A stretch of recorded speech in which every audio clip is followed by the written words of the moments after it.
한국전력에서 발표한 자료를 보면 국내 발전 설비 가운데 지난 1년 사이 비중이 가장 크게 늘어난 것은 원자력인 것으로 나타났습니다. 2019년 25.9%에서 2020년 29%로 유일하게 1% 이상 비중이 늘어나면서 온실가스 문제로 가동을 멈추고 있는 석탄발전소의 빈자리를 빠르게 채워주고 있는데요. 지금의 추세라면 원자력 발전은 석탄 발전을 제치고 10년 안에 국내 최대 에너지원이 될 가능성이 높아 보입니다. 하지만 원자력 발전소는 언제나 찬반 논란이 뜨거운데요. 그 이유는 바로 안전 문제 때문입니다. 석탄을 태우면 수많은 탄소, 질소, 황산화물을 비롯해 초미세먼지와 온실가스가 배출되지만 원자력 발전소에서 쓰는 우라늄은 앞서 말한 공해 물질을 전혀 만들어내지 않습니다. 다만 핵분열 과정에서 나오는 방사성 물질이 사고나 실수로 인해 외부에 노출될 경우 인류에게 치명적인 위협이 된다는 단점이 있습니다. 그 중에서 가장 많이 언급되는 것은 세슘입니다. 세슘이라는 단어가 우리에게 익숙해진 것은 지금으로부터 10년 전의 일입니다. 바로 일본에서 일어난 후쿠시마 원전 폭발 사고 때문인데요. 치명적인 설계 오류와 도쿄전력의 황당무계한 대응 때문에 발생한 후쿠시마 원전 사고는 전 세계에 걸쳐 원전 기피 현상을 초래하고 일본 열도와 주변 바다에 방사성 물질인 세슘을 퍼뜨렸습니다. 사고 직후 후쿠시마 주변 바다에서 잡은 물고기에서는 기준치의 2000배를 초과하는 세슘이 검출되는가 하면 쌀을 비롯한 각종 곡식과 채소, 동물에서는 아직까지도 기준치를 뛰어넘는 세슘이 검출되고 있습니다. 그런데 이번에 우리나라 연구진이 세슘은 물론 스트론튬까지 제거할 수 있는 흡착제를 개발해 눈길을 끌고 있습니다. 스트론튬은 세슘보다 더 치명적인 방사성 물질로 악명이 높습니다. 몸 밖으로 배출되지 않고 뼈에 흡수되며 우리의 피를 만들어주는 골수를 파괴하고 결국 장기에 손상을 주는 치명적인 물질인데요. 하지만 한국원자력연구원 해체기술연구부 양희만 박사 연구팀과 한국과학기술원 생명화학공학과 최민기 교수 연구팀은 이 두 가지 고위험 방사성 물질을 걸러낼 수 있는 흡착제를 개발하는데 성공했습니다. 기존의 흡착제로 사용하던 제올라이트는 아주 미세한 구멍들이 뚫려있는 실리콘과 알루미늄 결정체인데요. 우리 일상에서도 건축자재나 탈취제, 제습제 등으로 널리 쓰이고 있습니다. 제올라이트는 방사성 물질을 걸러내는 제염 과정에서 유용하게 쓰여왔습니다만 앞서 언급된 고위험 방사성 물질인 세슘과 스트론튬은 제대로 걸러내지 못했는데요. 그러나 국내 연구진은 제올라이트에 뚫려있는 미세한 구멍에 황을 집어넣음으로써 이 문제를 해결했습니다.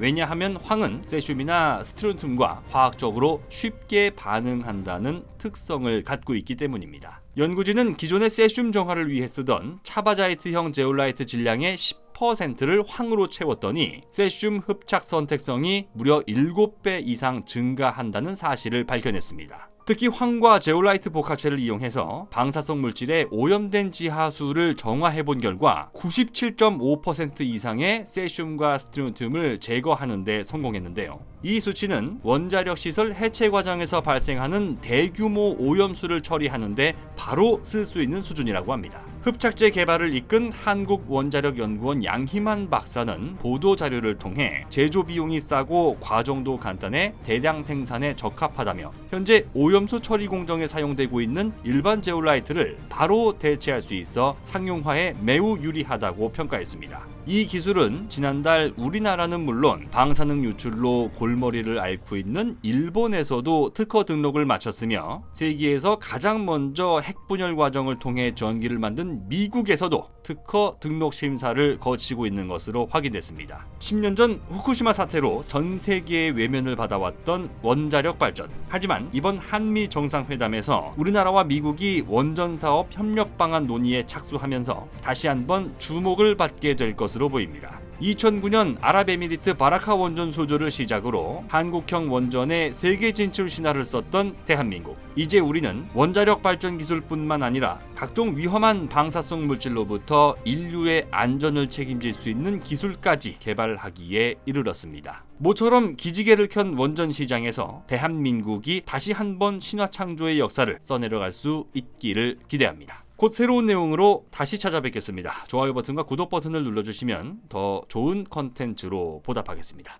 감사합니다.